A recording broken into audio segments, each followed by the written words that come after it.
नमस्कार, मी देवा चपटे. आपलं DC9 मराठी न्यूज मध्ये सर्वांचं स्वागत आहे.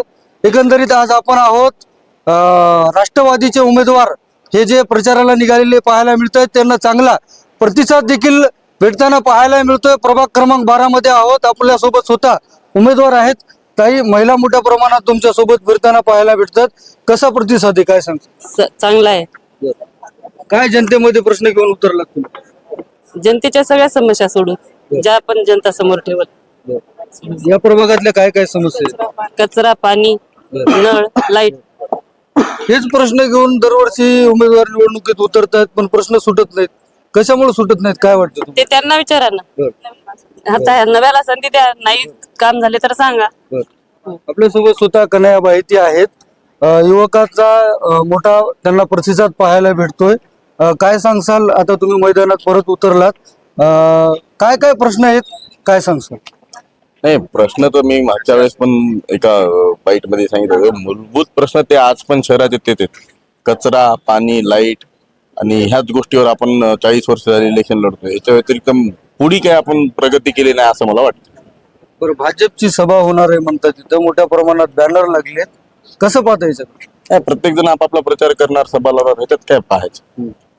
सभेनं काय होणार आहे? नाही, लोकांचं ठरलेलं आहे. तारीख पुढे झाली काय मागत आलं काय, लोकांनी निश्चित केलेलं आहे की नवीन चेहऱ्याला संधी देऊन बघायचं एक वेळेस. बरं, भाजपचे उमेदवार म्हणतात की तुमच्यावर आचारसंहितेचा भंग केला म्हणून गुन्हा दाखल करणं, कसं बघतो तुम्ही? नाही, ते बोलतायत ते तर ठीक आहे, पण त्याच्यात काही तथ्यहीन गोष्टी आहेत त्या. आपण काही सरकारी कर्मचारी वगैरे असं काही आपण वापरलेले नाहीत त्याच्यात. भाजपचे उमेदवार फक्त राष्ट्रवादीवर टीका करताना पाहायला भेटतायत, काँग्रेसवर टीका करत नाहीत. नेमकं कारण काय? ते सगळ्या जनतेला माहिती, कोण कोणाला पाडायसाठी कोण उभं टाकलंय, कसं काय युत्या झाल्या, काय अंदरुनी गोष्टी सगळ्या जनतेला सगळ्या गोष्टी कळतात.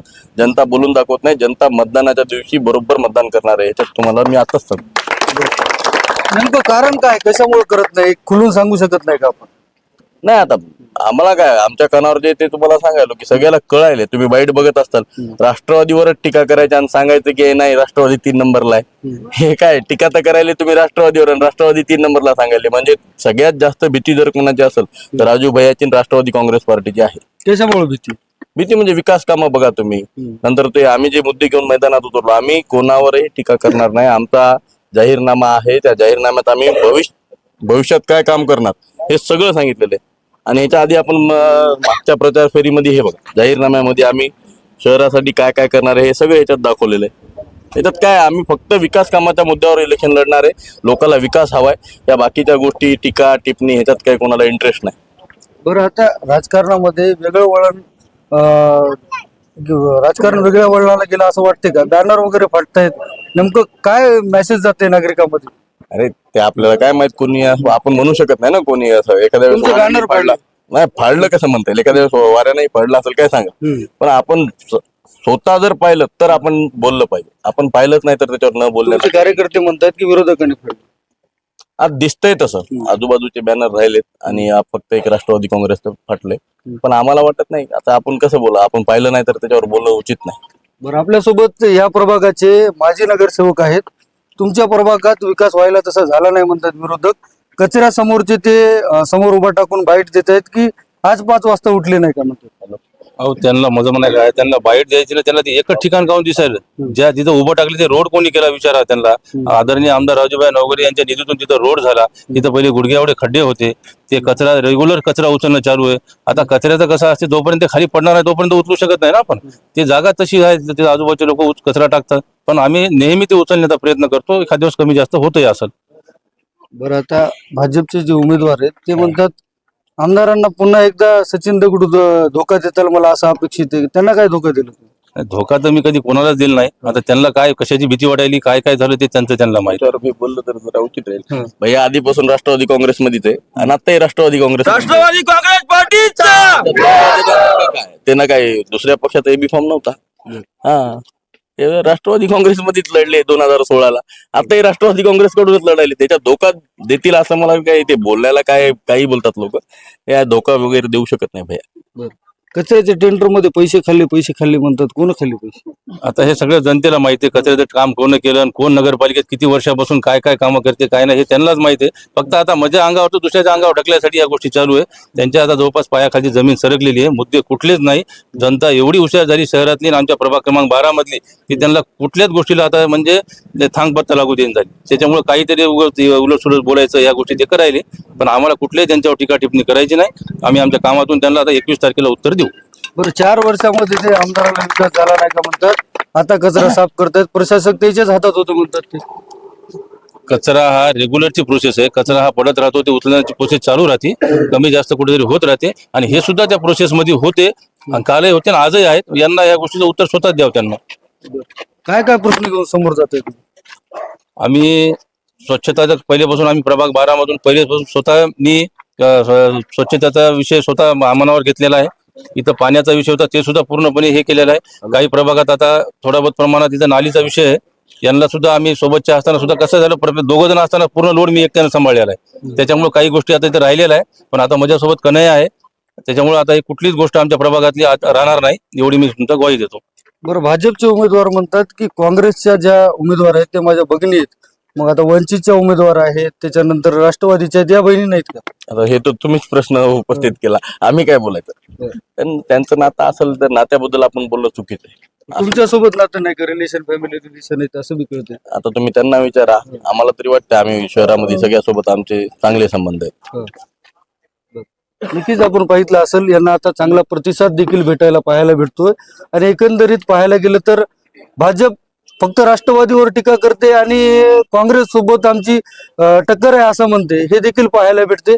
आता पाहायला गेलं तर माजी नगरसेवक जे माजी नगराध्यक्ष होते ते म्हणतात की त्यांनी त्यांच्या परीनं विकास केला. कोण म्हणते की भाजपचे उमेदवार म्हणतात, पण भाजपच्या प्रभाग क्रमांक 8चे जे उमेदवार आहेत ते म्हणतात त्यांनी काहीच केलं नाही, फक्त हॉटेलमध्ये बसतात आणि 10च्या नंतर त्याचे हात थरथर कापतात. म्हणजे उमेदवार एक बोलते आणि नगराध्यक्ष पदाचा उमेदवार एक बोलते. कसं झालं माहिती का, यांच्यात तारतम्य राहिलेलं नाही.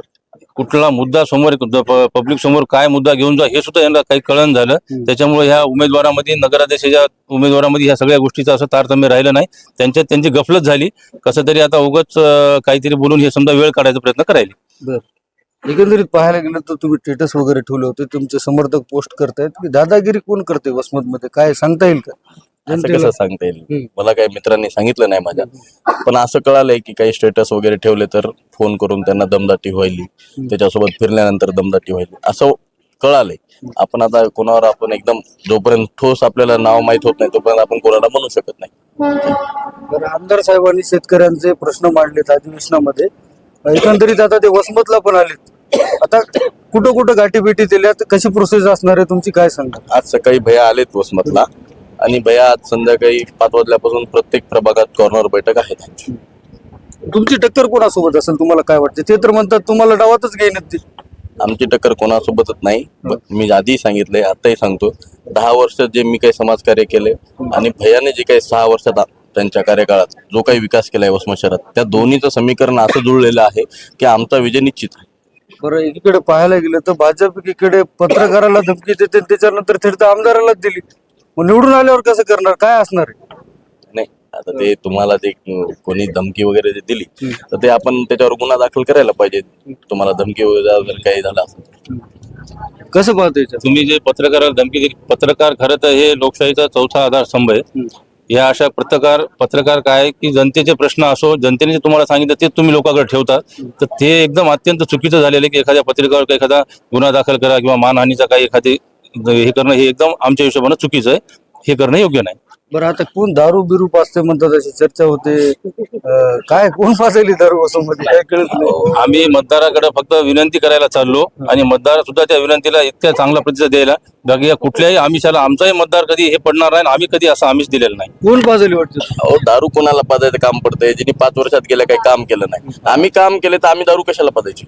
35 वर्षात त्यांना विचारतो. 35 वर्षात विकास व्हायला पाहिजे तसं झालं वाटतं का? शहरामध्ये मला विचारण्यापेक्षा तुम्ही सामान्य लोकांना विचारा की 35 वर्षात गेल्या जे काही सत्तेत होते त्यांनी जसा विकास करायला पाहिजे वसमत शहराचा तसा झालाय हे सामान्य लोकांना विचारायला पाहिजे. आम्ही तर उमेदवार आहेत, आम्ही तर सांगू झाला नाही, पण सामान्य लोकांच्या बी तुम्ही प्रतिक्रिया घ्या असं माझं विनंती आहे तुम्हाला की बा गेल्या 35 वर्षात खरंच विकास झाला का शहराचा.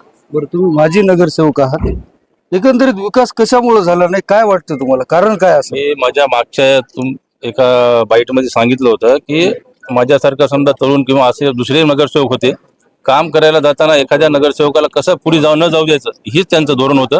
त्याच्यामुळे काही प्रमाणात विकास रखडलेला आहे. पण आमचं नेतृत्व आदरणीय आमदार राजूभाई नेवगरे हे कालही सोबत होते, आजही सोबत आहे. इथून पुढे शहरात कुठलाही असा एखादा काम पेंडिंग राहणार नाही, ते नक्कीच हे होईल. नक्कीच जर आपण पाहितलं असेल प्रभागातली आणि शहरातला आम्ही निवडून आल्यावर एकही प्रश्न राहणार नाही अशी प्रतिक्रिया त्यांनी दिलेली पाहायला मिळते. आणि आता जनता कोणाला निवडून देणार हे देखील पाहणं तितकंच महत्वाचं आहे. देवा चपटे, DC9 मराठी न्यूज, वसमत, हिंगोली.